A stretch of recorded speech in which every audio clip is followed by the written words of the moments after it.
आज मैं आपको कश्मीर टूर की पूरी इन्फॉर्मेशन देने वाला हूँ। कश्मीर टूर में श्रीनगर, गुलमर्ग, सोनमर्ग और पहलगाम जैसे खूबसूरत हिल स्टेशन को घूमने कैसे जाया जा सकता है, जाने का सस्ता और सही तरीका क्या है, कुल कितना खर्चा होगा कश्मीर टूर में, कहाँ रुकना बेस्ट होगा, कहाँ कहाँ हमें घूमने जाना चाहिए, ऐसे तमाम सभी सवालों के जवाब आपको इस वीडियो में मिलेंगे। तो वीडियो का टूर बहुत आसान हो जाएगा। कुछ लोग माता वैष्णो देवी यात्रा के बाद कश्मीर घूमने जाते हैं, तो उनके लिए भी पूरी इन्फॉर्मेशन इस वीडियो में दी गई है। और ऐसे ही एंटरटेनिंग और इन्फॉर्मेटिव वीडियोस देखते रहना चाहते हैं, चलते हैं हिंदुस्तान के स्वर्ग कश्मीर में।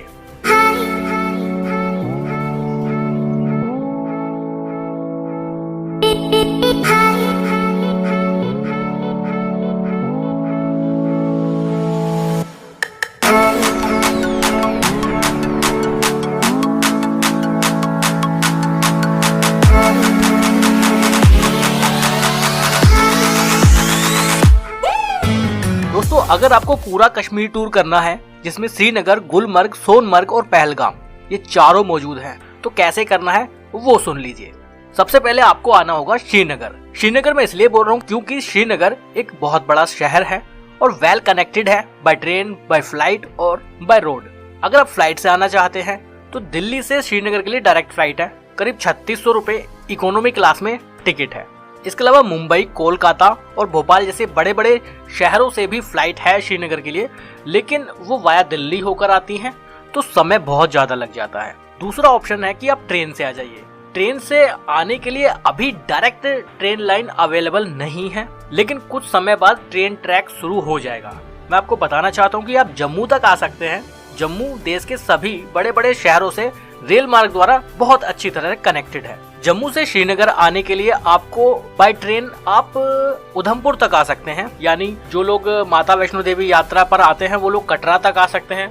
आप चाहे तो उधमपुर तक आ सकते हैं। उधमपुर से बनिहाल करीब 93 किलोमीटर का वो रास्ता है, उस पर अभी रेल मार्ग का काम चल रहा है। आने वाले समय में वो रेल ट्रैक भी शुरू हो जाएगा। लेकिन बनिहाल से आगे श्रीनगर 109 किलोमीटर है, उस पर ट्रेन चलती है। आप चाहे तो वो वाला रास्ता ट्रेन से कवर कर सकते हैं। अब बात यह आती है कि जम्मू, उधमपुर और कटरा हमें कहाँ से जाना बेस्ट होगा। देखिए, अगर आप माता वैष्णो देवी यात्रा करके आए हैं तो आप ऑब्वियसली कटरा में मौजूद रहेंगे, बट अगर आप स्पेशली कश्मीर टूर करने आए हैं तो आप जम्मू में मौजूद होंगे अगर आप बाय ट्रेन आते हैं, या फिर आप आगे उधमपुर तक बाय ट्रेन आ सकते हैं। अब मैं तीनों ही जगह से बताता हूँ कि आगे आपको बाय ट्रेन कैसे जाना है। देखिए, अगर आप उधमपुर, जम्मू या कटरा कहीं भी मौजूद है तो बनिहाल तक तो एटलीस्ट आपको बाय रोड ही आना पड़ेगा, क्योंकि अभी रेल मार्ग शुरू नहीं हुआ है, काम उस पर चल रहा है। 93 किलोमीटर का सफर रहेगा। जम्मू की बात करूं तो बहुत सारी जम्मू रोडवेज की बसेस चलती हैं जो आपको बनिहाल ड्रॉप कर देंगी। आप चाहे तो डायरेक्ट श्रीनगर भी जा सकते हैं। अगर आप कटरा में मौजूद हैं तो डायरेक्ट कोई बस अवेलेबल नहीं है, ना ही बनिहाल तक ना ही श्रीनगर तक, तो आपको शेयर टैक्सी मिल जाएगी, या फिर आप पर्सनल टैक्सी बनिहाल तक ले लीजिए। करीब 7000 रुपए वो चार्ज करेंगे। शेयर टैक्सी का डिपेंड करता है कि आप लोग इतने लोग हों जो शेयरिंग में आप टैक्सी बुक कर ले तो आपको सस्ता पड़ जाएगा। इसके अलावा अगर आप उधमपुर में मौजूद हैं तो उधमपुर से भी आपको जम्मू कश्मीर रोडवेज की बसेस मिल जाएंगी, जिसमें 150 से 170 रुपए वो चार्ज करेंगे बनिहाल तक।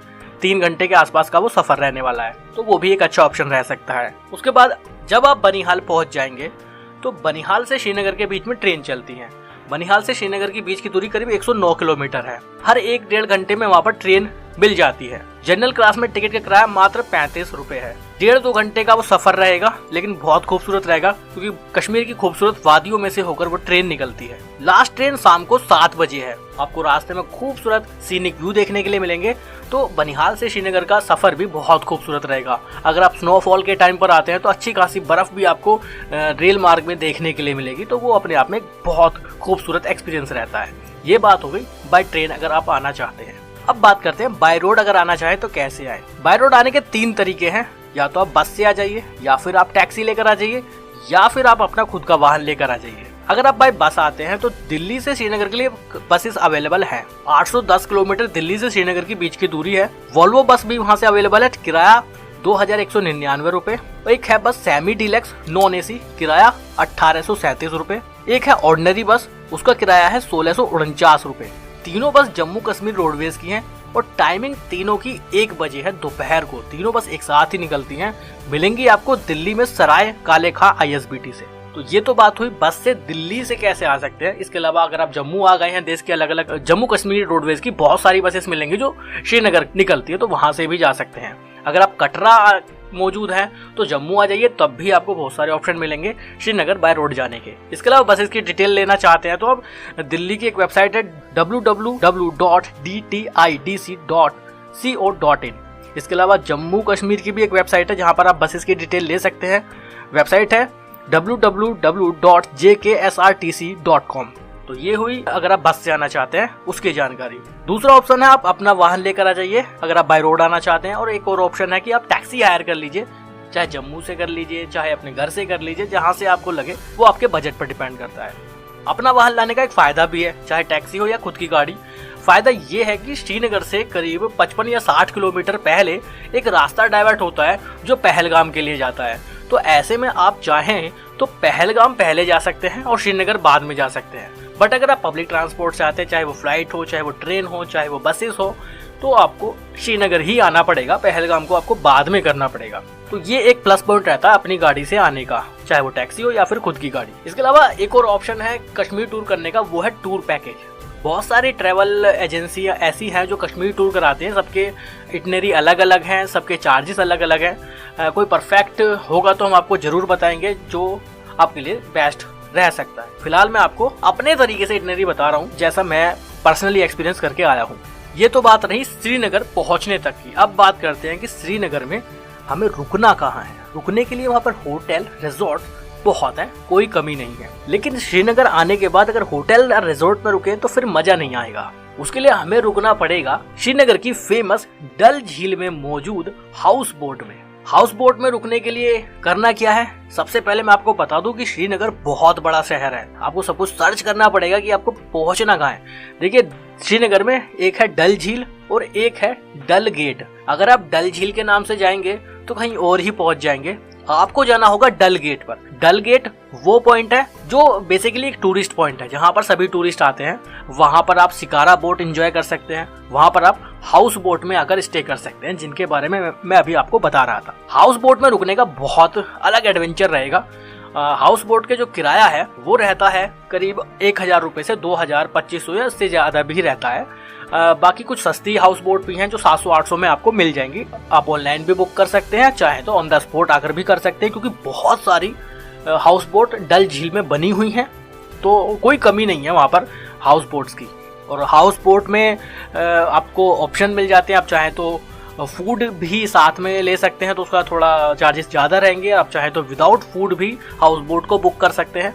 बात आती है कि हाउस बोट में रुकने के बाद अगर हमें श्रीनगर की दूसरी साइड्स पर घूमने जाना हो तो कैसे जाएंगे। देखिए जितनी भी हाउस बोट है ना, उनकी सबकी एक शिकारा बोट होती है जो आपको सर्विस प्रोवाइड करेंगे आपकी शिकारा बोट से रोड तक पहुंचाने की। अगर आप हाउस बोट में नहीं रुकते हैं और उसके बाद डल झील को एंजॉय करना चाहते हैं, तो अब मैं आपको बताता हूँ कि श्रीनगर में आप कहाँ कहाँ घूमने जा सकते हैं। श्रीनगर आने के बाद डल झील में घूमना तो बनता है, वो हम करेंगे शिकारा बोट से। शिकारा बोट में घूमने के तरीके हैं बहुत सारे, डिपेंड करता है कि आपको कितनी साइट्स कवर करनी है, क्योंकि डल झील में ही बहुत सारे साइट सीन हैं जो आपको कवर करने चाहिए। उनमें से कुछ हैं lotus garden, floating garden, water lily garden, golden lake, ऐसे कई सारे अलग अलग करीब 12 या 13 पॉइंट हैं जो आप डल लेक में शिकारा बोट में घूमते हुए एंजॉय कर सकते हैं। सबके चार्जेस अलग अलग हैं, टाइमिंग पीरियड अलग अलग है। मतलब 200 रुपए से स्टार्ट होता है और 700-800 रुपए तक का पैकेज रहता है, जिसमें 2 या 3 लोग आराम से शिकारा बोट में बैठ सकते हैं और घूमने जा सकते हैं। 200 रुपए वाला जो शिकारा बोट राइड है उसमें वो 5 या 6 आपको पॉइंट कवर कराएंगे और 1 घंटे का समय लगेगा। और जो 700-800 रुपए वाला शिकारा बोट राइड है उसमें होगा ये कि वो आपको डल झील के 12 पॉइंट घुमाएंगे और करीब 2.5 या 3 घंटे का समय लगेगा। जैसा आपको सही लगा आप कर सकते हैं, लेकिन श्रीनगर आने के बाद डल झील में घूमना जरूर चाहिए, वो एक अलग एक्सपीरियंस आपका रहेगा।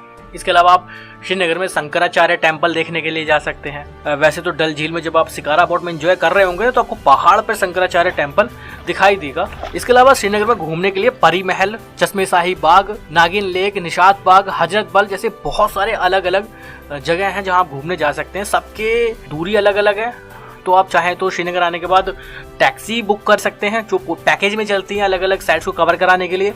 आप चाहें तो अपनी गाड़ी है तो उसे लेकर जा सकते हैं। टैक्सी के बारे में मैं आपको बता देता हूँ कि कितना खर्चा आता है उसमें।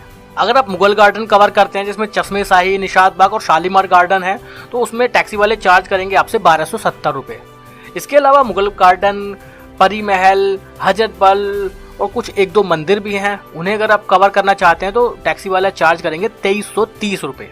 अगर आप शंकराचार्य टेम्पल देखने जाना चाहते हैं तो 600 रुपये टैक्सी वाले चार्ज करेंगे। अगर आप पूरे श्रीनगर ओल्ड सिटी का एक राउंड करना चाहते हैं टैक्सी के थ्रू तो 1000 रुपये वो चार्ज लेंगे और पूरा श्रीनगर आपको घुमा के लाएंगे। कोई अलग साइट सीन नहीं कराएंगे लेकिन पूरा श्रीनगर आपको घुमा देंगे ताकि आप श्रीनगर के कल्चर को समझ सकें, वहाँ की सड़कों को देख सकें और कुछ खास पॉइंट भी वो आपको दिखा देंगे। अगर आप सिर्फ परी महल और चश्मे शाही कवर करना चाहते हैं तो 900 रुपये टैक्सी वाले चार्ज करते हैं। तो ये है कुछ टैक्सी के चार्जेस जो आपको श्रीनगर में देखने के लिए मिलेगा। अगर आप एयरपोर्ट पर मौजूद हैं तो एयरपोर्ट से आपको आपके होटल तक लाने के 1036 रुपये चार्ज करते हैं टैक्सी वाले और आपको एयरपोर्ट ड्रॉप करने के 700 रुपये चार्ज करेंगे टैक्सी में। तो ये है कुछ टैक्सी के चार्जेस श्रीनगर के। जैसे आपको सही लगे आप घूम सकते हैं। एक रात श्रीनगर रुकिए, नेक्स्ट डे आप निकल जाइए श्रीनगर से गुलमर्ग के लिए। श्रीनगर से गुलमर्ग की दूरी करीब 50 किलोमीटर है। श्रीनगर से गुलमर्ग जाने के लिए भी अलग अलग ऑप्शन है। आप चाहें तो बसेस से जा सकते हैं। वैसे श्रीनगर से डायरेक्ट आपको टंगमर्ग के लिए बस मिल जाएगी और टंगमर्ग से गुलमर्ग की दूरी रह जाती है करीब 13 या 14 किलोमीटर और टंगमर्ग से ही गुलमर्ग के बीच में हिल एरिया आता है। टंगमर्ग तक तो लगभग मैदानी क्षेत्र ही रहता है। अगर आप प्राइवेट टैक्सी लेना चाहते हैं श्रीनगर से गुलमर्ग की तो वो ड्रॉप करने के आपको 1850 रुपये पे करने पड़ेंगे टैक्सी में। बसेस में किराया है 50 से 60 रुपये, बहुत सस्ता और आसान तरीका। अगर आप फुल डे टूर करना चाहते हैं श्रीनगर से गुलमर्ग का, यानी वो आपको पूरा गुलमर्ग घुमा के ले आए और वापस आपको श्रीनगर ड्रॉप कर दें तो 3500 रुपये वो चार्ज करेंगे टैक्सी वाले। वो भी एक अच्छा ऑप्शन है अगर आप गुलमर्ग में नाइट स्टे नहीं करना चाहते हैं। लेकिन अगर आपको नाइट स्टे गुलमर्ग में करना है तो गुलमर्ग में जो होटल्स हैं वो थोड़े महंगे हैं। बहुत ज़्यादा होटल भी नहीं है वहाँ पर, चुनिंदा होटल रिजॉर्ट है लेकिन वो कॉस्टली है। जो वहाँ पर किराया शुरू होता है एक रूम का वो 1700-1800 से शुरू होता है जो 5000 या 6000 तक जाता है। डिपेंड करता है सीजन पर। सर्दियों में अगर आप गुलमर्ग आते हैं तो बहुत ज़्यादा बर्फबारी वहाँ आपको देखने के लिए मिलेगी। पूरा गुलमर्ग बर्फ से ढका रहता है। उस समय चार्जेस और ज़्यादा बढ़ जाते हैं क्योंकि सबसे ज़्यादा टूरिस्ट सर्दियों में आते हैं। अगर आप गर्मियों में आते हैं तो गर्मियों में भी गुलमर्ग घूमने का एक अलग ही मजा है। किराया होटल का तब भी हाई फाई ही रहता है वहाँ पे। एडवेंचर लवर के लिए गुलमर्ग एक बहुत बढ़िया जगह है। गुलमर्ग में एक गंडोला राइड आप कर सकते हैं। 2 फेज में गंडोला राइड होती है। गंडोला राइड मतलब रोप पे चलती है वहाँ पर, जिसमें किराया गुलमर्ग से कांगडोर तक का करीब 750 रुपये जो राउंड ट्रिप में है और 1 घंटे में 1500 पैसेंजर को ले जाने की कैपेसिटी भी उनकी है। एक फेज 2 कांगडोर से आपको टॉप व्यू पॉइंट पर लेकर जाएंगे। 1 घंटे में वहाँ भी 600 पैसेंजर चलते हैं और वो भी बहुत खूबसूरत राइड रहेगी। टिकट है उसका 950 रुपये राउंड ट्रिप का और फेज 1 और 2 दोनों का एक साथ टिकट ले लीजिए तो 1690 रुपये का टिकट बनेगा। 3 साल से छोटे बच्चे का टिकट नहीं लगता और 3 साल से ऊपर के सभी बच्चों का और एडल्ट का फुल टिकट आपको लेना पड़ेगा। तो गुलमर्ग की जो रोपवे है, जो गंडोला है, वो एशिया में हाईएस्ट रोपवे के नाम से भी जानी जाती है और बहुत खूबसूरत वो राइड रहेगी। इसके अलावा बहुत सारी एडवेंचर एक्टिविटी आप वहाँ पर कर सकते हैं, जैसे स्नो स्कूटर एंजॉय कर सकते हैं, स्नो मोबाइल आप एंजॉय कर सकते हैं। 4 अलग अलग पॉइंट में K1, K2, K3, K4 सबके चार्जेस भी अलग अलग हैं। K1 का चार्ज है 1200, K2 का 1700, K3 का 2200 और K4 का 3500 रुपये। दूरी के हिसाब से और समय के हिसाब से चार्जेस सबके ज़्यादा हैं, तो जो भी आपको सही लगे आप एंजॉय कर सकते हैं। इसके अलावा स्कीइंग आप कर सकते हैं, 500 से 600 रुपये वो चार्ज करते हैं। स्नो बोर्डिंग आप वहाँ एंजॉय कर सकते हैं। ये तो थे वो सभी चीज़ें जो आप बर्फ़ में आकर एंजॉय कर सकते हैं। इसके अलावा गुलमर्ग में एक शिव मंदिर भी है जिसे आप पैदल बाय ट्रैकिंग करके ही वहाँ तक पहुँच सकते हैं। बहुत खूबसूरत वो मंदिर है। वहाँ से पूरे गुलमर्ग वैली का भी खूबसूरत व्यू आपको देखने के लिए मिलेगा। वैसे गुलमर्ग में बहुत सी बॉलीवुड फिल्मों की भी शूटिंग हो चुकी है। राजेश खन्ना का एक गाना भी इसी शिव मंदिर में शूट किया गया था। गाने के बोल हैं जय जय शिव शंकर कांटा लगे न कंकर, वो भी यहीं पर।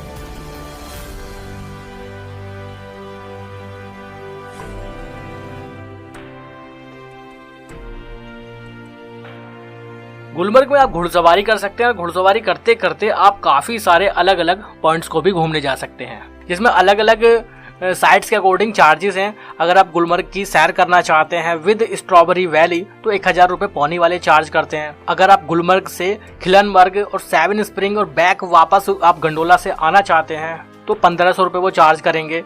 फ्रोजन लेक अगर आप देखना चाहते हैं तो 1700 रुपये वो चार्ज करेंगे पौनी वाले और आपको घुमा कर लेके आएंगे। इसी तरह से काफ़ी सारे अलग अलग पॉइंट्स हैं, काफ़ी सारे अलग अलग पैकेज हैं जो आप कर सकते हैं। गुलमर्ग से अगर आप ड्रंग जाना चाहते हैं और वापस आना चाहते हैं तो 1500 रुपये वो चार्ज करेंगे।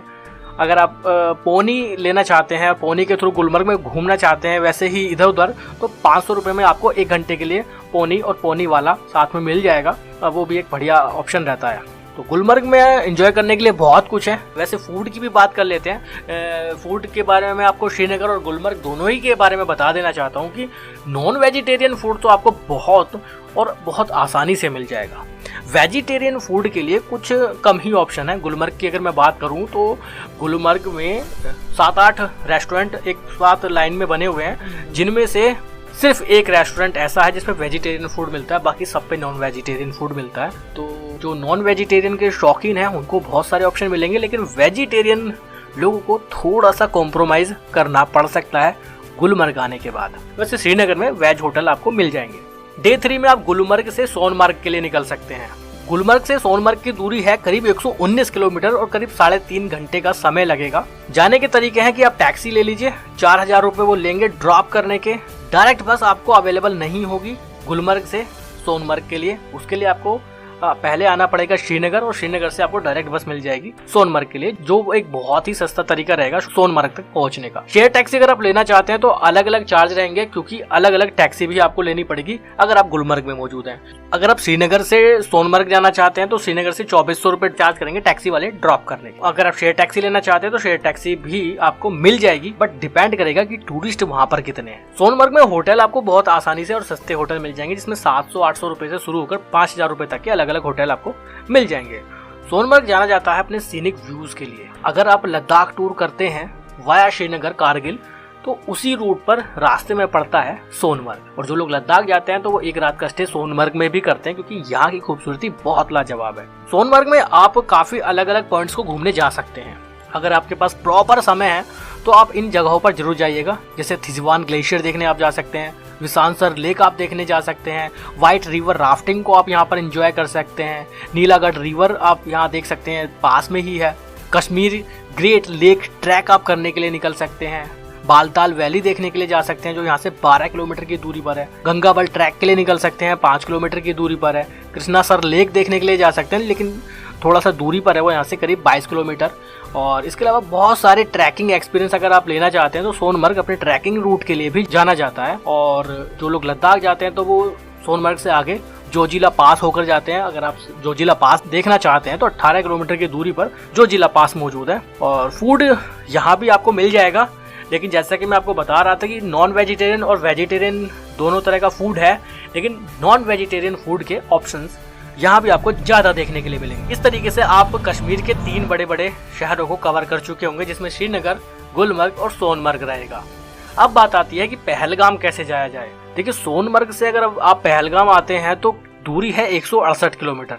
उसके लिए आपको श्रीनगर वापस आना पड़ेगा और उसके बाद आप पहलगाम के लिए निकलेंगे। वैसे सोनमर्ग और पहलगाम का एरियल डिस्टेंस देखें ना तो बहुत कम है, लेकिन बाय रोड जो पहुंचेंगे वो काफी ज्यादा है। 168 किलोमीटर वाया श्रीनगर ही आपको आना पड़ेगा, और यही एक रास्ता है सोनमर्ग से पहलगाम आने का। बट अगर आप अपनी गाड़ी लेकर आते हैं तो आप पहले पहलगाम भी जा सकते हैं, उसके बाद श्रीनगर के लिए निकल सकते हैं। टैक्सी की अगर मैं बात करूं तो सोनमर्ग से श्रीनगर आपको आना पड़ेगा, 2400 रुपये वो चार्ज करेंगे। सोनमर्ग और श्रीनगर के बीच की दूरी करीब 80 किलोमीटर है, और श्रीनगर से पहलगाम 91 किलोमीटर है, 91 किलोमीटर है। टैक्सी वाले चार्ज करेंगे आपको ड्रॉप करने के 2500 रुपये। इसके अलावा शेयरिंग के भी ऑप्शन है, तो आप चाहें तो शेयरिंग में भी जा सकते हैं, वो आपको काफी सस्ता पड़ जाएगा। मान लीजिए आप ग्रुप में हैं, 5-6 लोगों का ग्रुप है, तो एक टैक्सी कर लीजिए और सब कंट्रीब्यूट करके एंजॉय कर सकते हैं। जम्मू कश्मीर की रोडवेज बस भी आपको मिल जाएगी, जो श्रीनगर बस स्टैंड से चलती है पहलगाम के लिए। पहलगाम बहुत अच्छी जगह है। पहलगाम तो जाना जाता है अपनी अमरनाथ यात्रा के लिए। अमरनाथ यात्रा करने के 2 अलग अलग रास्ते हैं, एक है पहलगाम से, दूसरा है बालताल से। तो पहलगाम तो अमरनाथ यात्रा के लिए पॉपुलर है ही, काफी लोग आप में से जानते होंगे और काफी लोग आप में से अमरनाथ यात्रा कर भी चुके होंगे। देखते हैं नेक्स्ट ईयर अगर सही रहा सब कुछ तो अमरनाथ यात्रा पर भी आपको एक बार जरूर लेकर चलेंगे। होटल की अगर मैं बात करूं पहलगाम में तो 700 रुपए से स्टार्ट होते हैं रूम, 2000 तक के अलग अलग रूम आपको यहाँ देखने के लिए मिल जाएंगे। इसमें होटल, रिजोर्ट्स और कुछ गेस्ट हाउस भी पहलगाम में बने हुए हैं। पहलगाम में होटल्स बहुत सारे हैं, कारण अमरनाथ यात्रा का यहाँ से स्टार्ट होना है, इसीलिए यहाँ पर होटल बहुत है, सस्ते भी और महंगे भी। बात आती है कि पहलगाम आने के बाद घूमने कहाँ कहाँ जाना चाहिए। पहलगाम में घूमने के लिए बहुत सारी जगह हैं। चंदनवाड़ी आप जा सकते हैं, बेताब वैली आप देखने के लिए जा सकते हैं, अरू वैली आप देखने के लिए जा सकते हैं, सब थोड़ी थोड़ी दूरी पर ही मौजूद है। लिड्डर रिवर आप देखने के लिए जा सकते हैं, लिड्डर अम्यूजमेंट पार्क आप देखने के लिए जा सकते हैं, ममलेश्वर टेम्पल आप देखने के लिए जा सकते हैं, लोलाब वैली आप देखने के लिए जा सकते हैं, शेषनाग लेक आप देखने के लिए जा सकते हैं। रिवर राफ्टिंग आप पहलगाम आने के बाद भी इंजॉय कर सकते हैं। गोल्फिंग के लिए भी यहाँ पर एक बहुत अच्छा ग्राउंड बना हुआ है, गोल्फिंग भी आप यहाँ पर एंजॉय कर सकते हैं। फूड पहलगाम में आपको अच्छा खासा देखने के लिए मिल जाएगा, जिसमें वेजिटेरियन के लिए भी काफी सारे ऑप्शंस हैं। कारण वही है जो मैं आपको बता चुका हूँ कि यहाँ से अमरनाथ यात्रा शुरू होती है, तो यहाँ पर वेजिटेरियन फूड भी आपको इजीली और अच्छा वेजिटेरियन फूड आपको यहाँ मिल जाएगा। तो ये तो थी चारों हिल स्टेशन की जानकारी। अब इसके अलावा कुछ टिप्स भी आपको दे देते हैं कि कैसे सक्सेसफुली आप इस टूर को कर सकते हैं विदाउट एनी हेसल। देखिए, अगर आप पर्सनल कार लेकर जाते हैं या टैक्सी लेकर जाते हैं तो बहुत सारे टोल गेट आपको देखने के लिए मिलेंगे, जगह जगह आपको टोल पे करना पड़ेगा, उसके लिए भी आप तैयार होकर जाइएगा। फूड में आपको बता ही चुका हूँ, नॉन वेजिटेरियन के लिए बहुत सारे ऑप्शन आपको मिल जाएंगे, वेजिटेरियन के ऑप्शंस कम ही रहेंगे और आपको थोड़ा सा कॉम्प्रोमाइज करना पड़ेगा। सिम कार्ड की मैं आपको बताना चाहता हूँ कि अगर आप जम्मू कश्मीर के अलावा किसी दूसरे राज्य से आ रहे हैं तो या तो आप पोस्ट पेड सिम लेकर आइएगा, या फिर आप कश्मीर में आने के बाद वहाँ से यात्री सिम ले लीजिए। मान लीजिए आप वैष्णो देवी यात्रा करके आप कश्मीर घूमने जाना चाहते हैं तो कटरा में ही आपको यात्रा सिम मिल जाएगा, वो ले लीजिए। जम्मू में भी आपको यात्रा सिम मिल जाएगा जो स्पेशली टूरिस्ट के लिए ही बनाया गया है, वो ले लीजिए ताकि आपका फ़ोन चालू रहे। इसके अलावा अगर आपके पास पोस्ट पेड सिम है तो सबसे बेस्ट है, वो तो वहाँ पर चालू ही रहेगा। साथ ही साथ मैं आपको ये भी बताना चाहता हूँ कि आप कश्मीर घूमने तो चले जाइए, लेकिन आपको वहाँ पर बहुत ज़्यादा टूरिस्ट देखने के लिए नहीं मिलेंगे, जैसा अमूमन आप मनाली में, शिमला में, मसूरी में, नैनीताल में या उत्तराखंड, हिमाचल के कुछ दूसरी जगहों पर या फिर साउथ में, वेस्ट में, ईस्ट में जो आप टूरिस्ट देखते हैं, उतने टूरिस्ट आपको कश्मीर में देखने के लिए नहीं मिलेंगे। इसके अलावा कुछ जगहों पर कैमरा अलाउ नहीं है, तो उसके लिए भी आपको तैयार रहना पड़ेगा। वैसे ओवरऑल बहुत शानदार एक्सपीरियंस रहेगा, खास तौर पर गुलमर्ग का, श्रीनगर की डल झील का, सोनमर्ग और पहलगाम, सभी जगह बहुत लाजवाब हैं।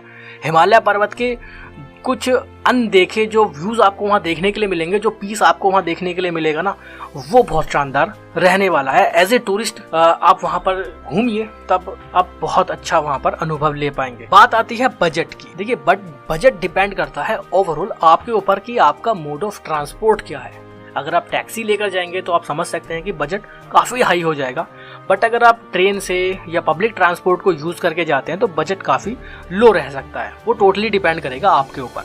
अगर आपका फ्रेंड्स का ग्रुप है तो आप गाड़ी ले जाइए और शेयर कर लीजिए, तो आपको काफ़ी कम खर्चे में ही इंजॉय कर लेंगे, जो अक्सर सभी लोग करते भी हैं। टोटल खर्चे की अगर मैं बात करूँ, एक एवरेज खर्चे की अगर मैं बात करूँ पर पर्सन, तो 25 से 30 हज़ार रुपये तो खर्च हो ही जाएगा, क्योंकि 4 बड़े बड़े हिल स्टेशन आप कवर करेंगे। दूरी बहुत ज़्यादा है, दिल्ली से अगर श्रीनगर आप देखें तो 800 किलोमीटर से ज़्यादा है, और फिर इन सभी अलग अलग हिल स्टेशन की दूरी भी एक दूसरे से काफ़ी ज़्यादा है।